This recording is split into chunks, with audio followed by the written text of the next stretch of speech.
So much of what we've been studying in terms of death and dying and pain and suffering and how we heal through those things has come from ancient wisdom traditions. In this particular unit, what we'd like to do is focus on what happened in the New World, in this unique blend of cultures that was wedded together here, forged through a lot of pain and suffering, but eventually really the creation of a unique race of people. And we call it a mestizaje. And out of that blending, there came more than just a change and shift in culture and attitudes.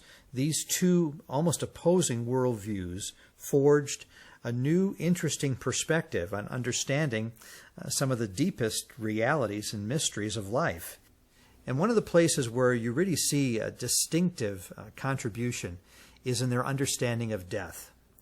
It's been said that if in New York or Paris or London you wanted to speak about death, the subject would be avoided because the word burns on our lips. The Mexican poet laureate Octavio Paz says it quite differently. The Mexican, he says, frequents death, jokes about it, caresses it, sleeps with it, celebrates it. It is one of his favorite toys and most steadfast love. My name is Jorge Palencia. I am the Vice Rector of the Sanctuary, the Shrine of Guadalupe in Mexico City. We need to speak a little bit of what really the value inside the culture is. And for us here, especially for the Mexicans, is death is part of our life, but it's not the end of life. And that's why we, inside the folklore, we play with death. And we speak freely about her. One of the most significant contributions of native peoples to this new race that is being created at this time, 5 centuries ago, is a radically non-dual approach to human nature. Instead of seeing the human person as divided into body, mind, and spirit, instead of seeing things in terms of matter versus spirit, or death versus life, or masculine versus feminine, these Aboriginal perspectives tended to see things in nature as unified.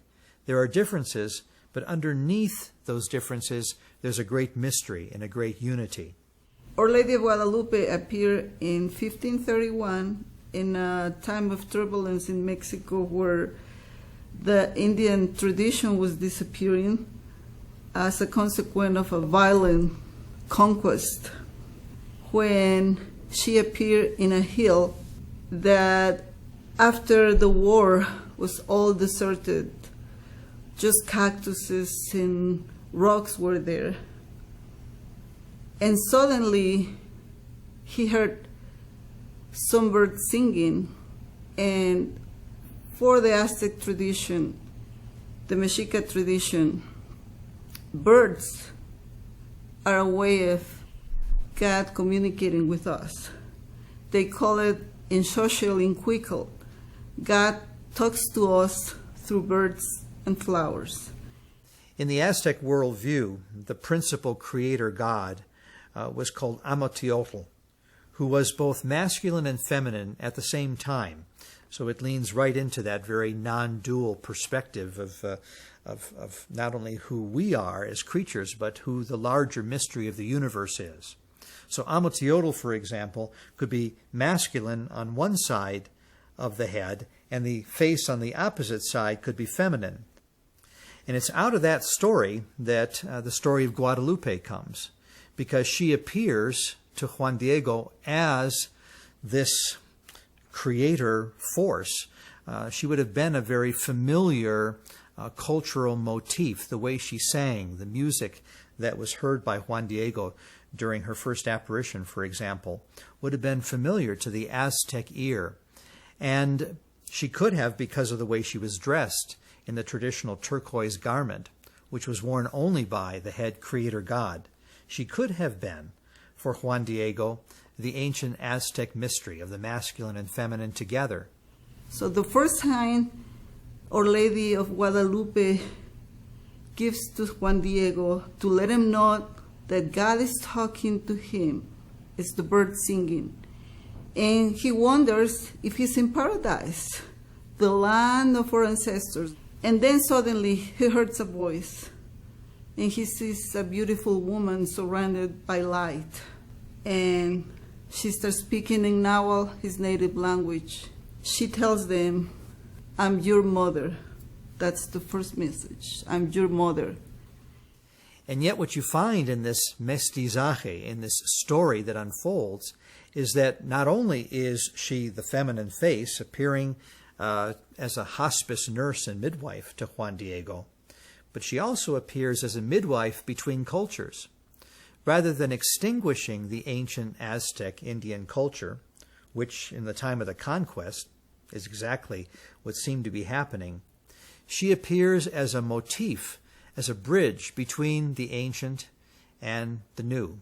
The old and the new worlds come together in the vision of this mother. Hi, my name is Luz Elena. I will tell you a little bit about the apparitions of Our Lady of Guadalupe in this special place where the first apparitions of Our Lady happens in December 9th, 1531, almost 5 centuries. And, she appeared to an Indian named Juan Diego, and he was a native Indian from these lands.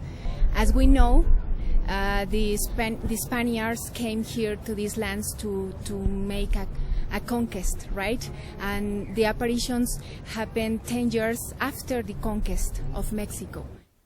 So the story of Guadalupe, I think, is quite remarkable.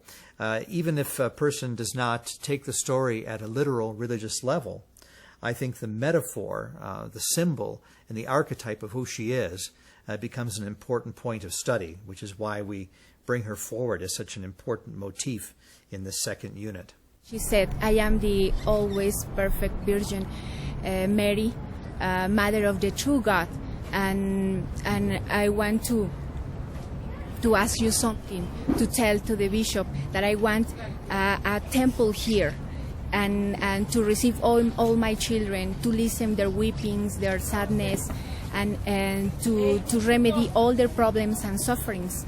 And she asked him to take her message to the bishop. Deep inside the message of Guadalupe is Mary coming to heal two different worlds and to heal the pain inside the two cultures. So this apparition appears to be a kind of bridge, not only in the story of Juan Diego, but in this important moment in time when two cultures have been fighting and clashing, and now out of that clash, there's a new kind of blending and a moving forward that occurs.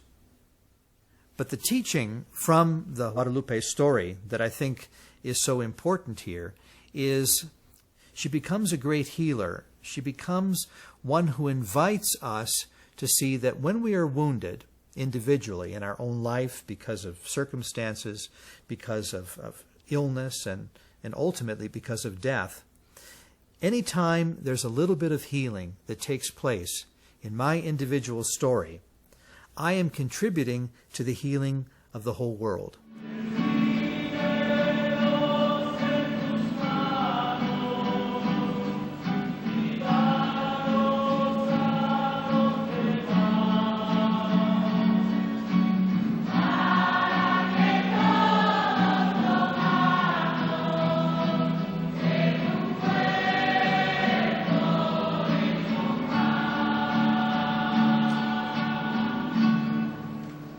This is a very non-individualistic approach. It's a deeply spiritual approach that invites me to see my suffering as still very much real, but a way to understand that my suffering is never alone.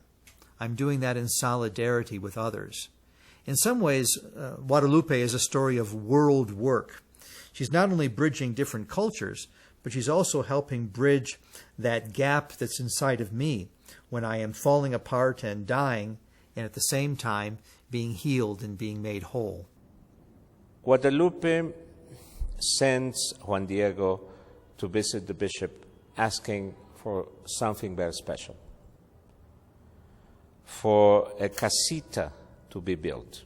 But if we translate that into the original, means to build a family. So she is speaking about human relations. Not only the bricks and the stones that were to be converted into a chapel and later to a big basilica, like the one we have now, but deep inside the message is, build my family. So if this is building our family, that means that we are brothers and sisters. The other dimension of the Guadalupe story for us is the presence of the feminine midwife that seems almost universal, regardless of culture. I hope that people will be able to relate to this image, certainly from a Christian story. The well-known apparition of the Blessed Mother of Guadalupe is most familiar. But her energy could be Shekhinah to the Jew, the hovering divine presence. She could be Kuan Yin, the feminine face of compassion to the Buddhist. She could be the great healing Mother Earth. I think in any tradition there is that story often told and woven in the great myths at birth and at death of the midwife who appears. Just as the head is crowning into the world, it also represents that time when the soul is entering into the world. So it is at the other end of life, when the body is beginning to dissolve, and as the soul is crowning into whatever is next, the great mother, La Madrina, the nurse, the midwife, she's there with a kind of feminine presence that is at once divine and utterly human. We are talking about restoring human relationships, discovering human relationships, healing human relationships, and becoming one family in today's world. Regardless of the culture that we are, regardless of the situation that we are, either in crisis or in good times, but we are to be united as family, not as neighbors or as a nation or as citizens, as brothers and sisters. The story of Guadalupe seems like a natural place to begin our exploration of what spiritual pain and suffering means. When we think of the four dimensions of spiritual suffering, of forgiveness, meaning, relatedness, and hope, I think her story embodies each one of those in a way that is personal, ancient, culturally authentic, and yet very relevant for us today. Meaning, at a time when the world itself was being shaken to the core because of a clash of cultures, when one culture was trying to conquer the other and basically eradicate ancient civilization, Guadalupe was able to bring meaning to both sides of the coin so that both cultures could learn to understand that in fact they shared something in common that in the moment they couldn't see. Relatedness, the mestizaje, the blending of bloods, the blending of culture, the fact that people were thrown together in circumstances to a certain extent beyond their control, and out of it created La Raza, a new race of people. She represents that dimension of healing as well. Forgiveness.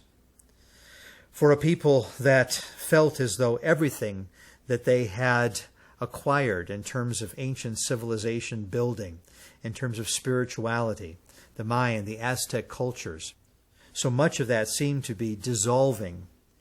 And it would be understandable that the conquest would have represented a moment of non-forgiveness, a block that would have remained a source of tremendous festering hostility. In place of it, Guadalupe represents a sign of reconciliation. Two peoples blended together who must learn and do learn to respect each other's ancient and new cultures. And the last dimension of human suffering, perhaps the most profound one, is hopelessness. The Guadalupe story represents hope brought in precisely at the moment when it would seem like there was no hope. This is true not only of the greater story of history, but also in terms of the individual who is perhaps at a moment of great crisis. She comes to restore that which was broken. When parts that were separate are brought together, we become whole, we become holy. In that moment, Guadalupe helps us become the face of God.